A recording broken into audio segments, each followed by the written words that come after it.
રાપર શહેરના Lalgate police station હદ વિસ્તારમાં આવેલા સોદાગર વાડમાં ફાસ્ટ ફૂડની દુકાન ચલાવતા 3 યુવકોને પોલીસ કર્મીએ માર મારી અપશબ્દો બોલતા સીસીટીવી વાયરલ થતા ચકચાર મચી છે.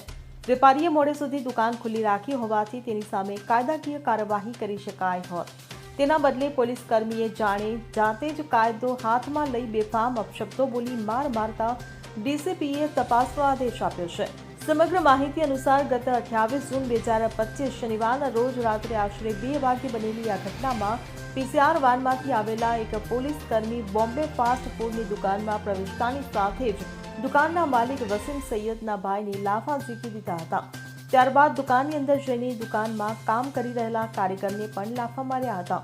પોલીસ કર્મી આ સમગ્ર ઘટના સીસીટીવી કેમેરામાં કેદ થઈ હતી. ત્યારે તમાચા મારતી વેળાએ પોલીસ કર્મી સતત અપશબ્દો પણ બોલી રહ્યો હોવાનું સામે આવ્યું છે. સીસીટીવી કેમેરામાં ઓડિયો પણ જે કેપ્ચર થયા છે. આ સમગ્ર મામલે ડીસીપીએ જણાવ્યું હતું કે દુકાનદારને અનેકવાર સમયસર દુકાન બંધ કરવા માટે કહેવામાં આવ્યું હતું, પરંતુ ઘણીવાર કહેવા છતાં પણ તેણે દુકાન ચાલુ રાખી હતી.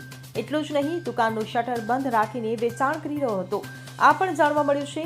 જો કે જે ઘટના ઘટી છે તે અંગે અમે તપાસ કરી રહ્યા છીએ અને હાલ આ મામલે તપાસ શરૂ કરવામાં આવી છે હોવાનું જણાવ્યું હતું. Bureau report CN24 news. હવે જુઓ દેશ દુનિયાની તમામ ખબરો તમારી આંગળીના ટેરવે. ઉઠાવો મોબાઈલ અને Google Play Store પરથી ડાઉનલોડ કરો અમારી CN24 ન્યૂઝ મોબાઈલ એપ.